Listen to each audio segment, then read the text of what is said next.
नमस्कार। मैं मौर्य मनीष फिर एक वीडियो लेके आया हूँ। जैसे मैंने पूर्व के वीडियो में CMPF और उससे इसकी योजनाओं के संबंध में बात की थी, आज हम बात करेंगे एक ऐसे वर्ग की जिसकी संख्या आज के समय में 6,15,000 है। तो आप समझ गए होंगे मैं बात कर रहा हूँ CMPF के पेंशनर्स की।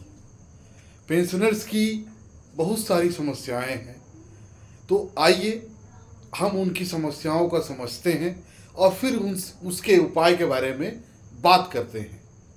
तो पेंशनर्स की जो सबसे प्रमुख समस्या वो ये है, पहले थोड़ी सी समस्या के जो पेंशनर्स हैं उनके बारे में बात कर रहे थे कि ये एक्चुअली हमारे जो CMPF है इसमें दो तरह के पेंशन स्कीम्स आए। एक आया पारिवारिक पेंशन योजना, कोल माइंस फैमिली पेंशन योजना 1971 में जब ये इंट्रोड्यूस हुआ, और दूसरी योजना आई जो CMPS 1998 कोयला खान पेंशन योजना 1998 में आई, और जो फैमिली पेंशन स्कीम 1971 है ये CMPS 98 में मर्ज हो गई। तो ये दो तरह के पेंशनर्स आज के वर्तमान में हैं। तो आइए अब इनकी समस्याओं को एक एक करके समझते हैं और फिर देखते हैं कि उनका उपाय क्या है। तो मुझे लगता है कि ये जो वीडियो है आपके लिए बहुत लाभकारी होने वाली है। तो आइए देखते हैं। पहली समस्या है वो जीवन प्रमाण पत्र की है। मतलब कि जब आपको पेंशन मिल जाता है, आप पेंशन पाने लगते हैं, तो पेंशन पाने के समय आपको जो एक बहुत बड़ी चीज़, एक डॉक्यूमेंट जो मिलता है वो आपको मिलता है PPO के रूप में, पेंशन पेमेंट ऑर्डर, इस रूप में आपको मिलता है। तो ये जो डॉक्यूमेंट है ये बहुत ही इम्पॉर्टेंट डॉक्यूमेंट है। तो इस डॉक्यूमेंट को आपको संभाल के रखना है। जब आप जीवन प्रमाण पत्र भरते हैं तो इस डॉक्यूमेंट की बहुत ज़रूरत होती है। अब जीवन प्रमाण पत्र आप कब देंगे, पहली बात ये आती है। तो जीवन प्रमाण पत्र हम भरते हैं अक्टूबर के लास्ट में, और दिसंबर तक आपके पास समय रहता है तो आप भर सकते हैं, ताकि वो अपडेट होता रहे और आपका पेंशन बंद नहीं हो। लेकिन अब जीवन प्रमाण पत्र कैसे भरना है, तो जीवन प्रमाण पत्र ऑनलाइन भर सकते हैं।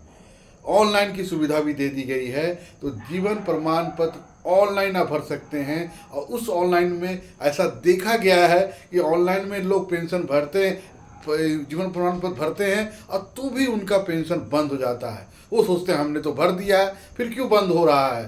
तो ये बंद इसलिए हो रहा है कि जब वहाँ ऑर्गेनाइजेशन चयन करना होता है तो आप सोचते हैं कि हम तो कोल इंडिया के एम्प्लॉई हैं, या कोई जो ACCL के एम्प्लॉई है वो सोचते हैं हम ACCL के एम्प्लॉई हैं। नहीं, आप CMPF के पेंशनर हैं। आप CMPF एक संगठन से जुड़े हुए हैं। तो आपको जो चयन करना है ऑनलाइन में, ये याद रखना है कि हमको CMPF ऑर्गेनाइजेशन चुनना है। तो ऑनलाइन में इस तरह से भरना है। अब ऑफलाइन मतलब कि हार्ड कॉपी में आपके फ़ोटो और आपकी पूरी डिटेल के साथ, जो जहाँ से आप जिस शाखा से आप पेंशन लेते हैं उस शाखा में आपको वो जमा करनी होती है। 3 कॉपियों में जमा करनी होती है। एक कॉपी वो बैंक, 2 कॉपी बैंक रखेगी, 1 कॉपी आप अपने पास रखेंगे। तो ये 2 तरीका है जिस तरह आप जीवन प्रमाण पत्र जमा करते हैं। अब यहाँ एक चीज़ और आपकी जानकारी के लिए मैं बता दूं कि पहले जो पेंशन योजना में जो जितने भी सरकारी बैंक थे, जितने भी नेशनलाइज्ड राष्ट्रीयकृत बैंक थे, उन बैंकों से पेंशन प्राप्त होता था। पर 2022 से सिर्फ SBI state bank of India को ही पेंशन का पूरा काम दे दिया गया है। पर अगर जो दूसरे बैंक वाले हैं वो घबराए नहीं, क्योंकि उनके जो भी डाटा है वो स्टेट बैंक में ट्रांसफ़र हो रहे हैं, और जिनका नहीं भी हुआ है तो दूसरे बैंकों में जब तक ट्रांसफ़र SBI में नहीं होता उनको पेंशन उसी बैंक से मिलता रहेगा। अब ये भी सवाल कभी कभी उठते हैं कि अरे हम तो दूसरे बैंक में हैं, अब मेरा वहाँ तो स्टेट बैंक है नहीं, जीवन प्रमाण पत्र हम कहाँ जमा करें, या हम इस शाखा से जुड़े हैं, ये हमारा यूनियन बैंक है, हमारा कैनरा बैंक है, हमारा दूसरे कोई और बैंक है उसमें है, तो अब हम जीवन प्रमाण पत्र SBI तो अब लेगा नहीं क्योंकि मेरा खाता कैनरा बैंक में है, तो हम कैसे जमा करें। नहीं, एसबीआई ने ये सुविधा प्रदान कर दी है स्टेट बैंक ऑफ इंडिया कि अगर एसबीआई का कोई भी शाखा जहां आपका खाता नहीं भी है, अगर आप वहां जीवन प्रमाण पत्र अपना जमा कर देते हैं तो वो जो नोडल बैंक है, जो केंद्रीकृत शाखा है, जो बैंक जिस शाखा को अधिकृत किया गया है पेंशन के वितरण के लिए, उस शाखा के पास वो बैंक उसको भेज देगा। तो इसलिए घबराने की बात नहीं है।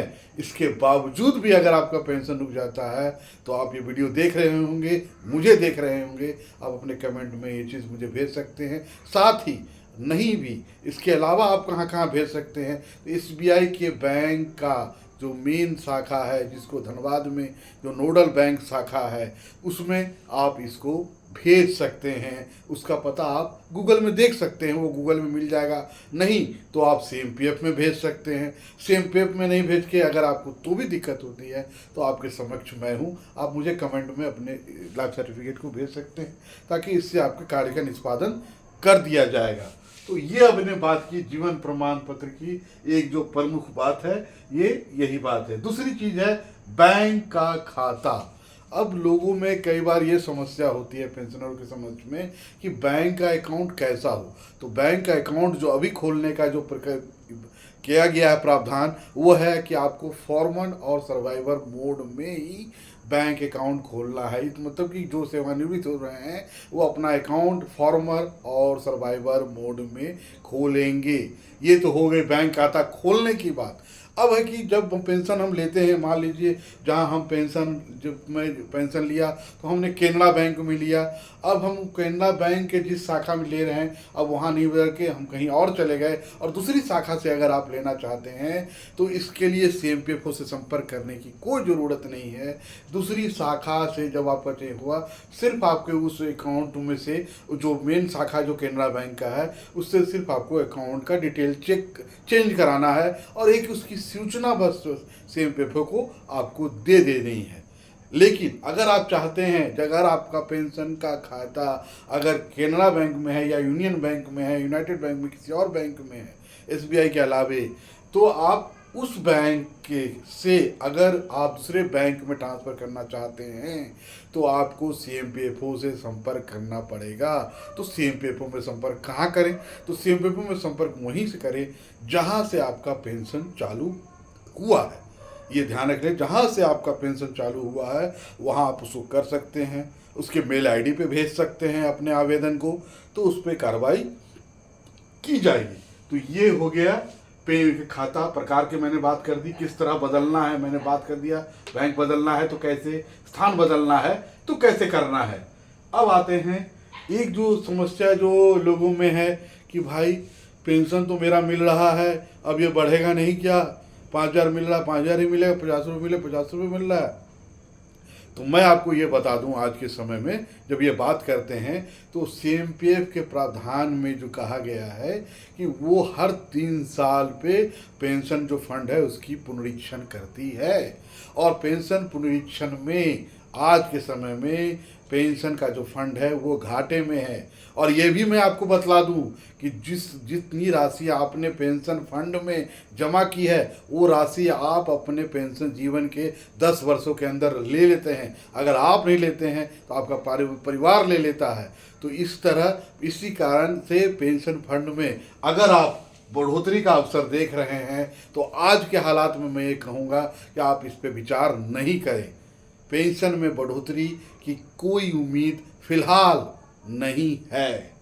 और जहाँ तक संगठन में जो बार बार ये सवाल उठता है इसका पुनरीक्षण हो रहा है कि नहीं हो रहा, ये हो रहा है। और होने के बाद दोनों चीज़ हो सकते हैं, या तो जो पेंशन है उससे बढ़ोतरी हो या पेंशन में पेंशन घटाया जा सकता है या कोई अन्य प्रावधान किए जा सकते हैं।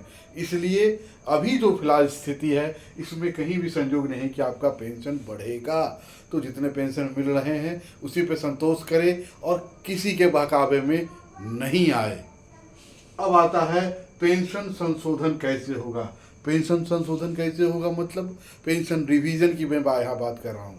अगर आपका जो भी बेस बोर्ड में जो अगर आता है और आप उस पीरियड में अगर आपका नहीं है तो फिर पेंशन बढ़ोतरी पेंशन संशोधन कैसे किया जाएगा। तो आप ये निश्चिंत रहें कि जब इस तरह की पेंशन में बढ़ोतरी होती है तो आपको सिर्फ एक आवेदन अपने कोल कंपनी में कर देना है कि भाई मेरा जो पेंशन है इस रोज के अनुसार बढ़ाया जाए।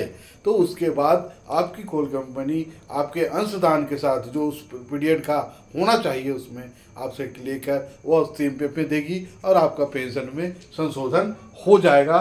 तो इसमें पैनिक होने की कोई ज़रूरत नहीं है, इसकी चिंता करने की कोई ज़रूरत नहीं है।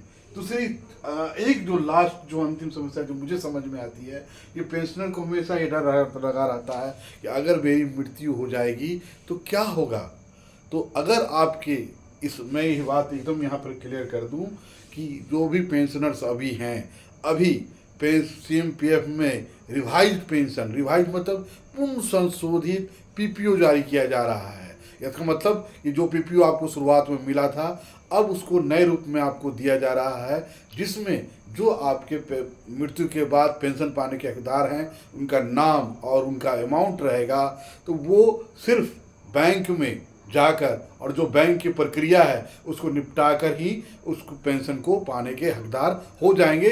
उसके बाद न कुलेड़ी की चक्कर लगाने की ज़रूरत है जहाँ कोल कंपनी में जहाँ आपने काम किया है, न CMPF को चक्कर लगाने की ज़रूरत है जहाँ से आपको पेंशन मिल रहा है। आपको सिर्फ अपने जो जिस शाखा से आप पेंशन पाते हैं वहाँ की जो प्रक्रिया है उस प्रक्रिया को पूरा कर लेंगे और उसके बाद आप पेंशन पाने के हकदार हो जाएंगे।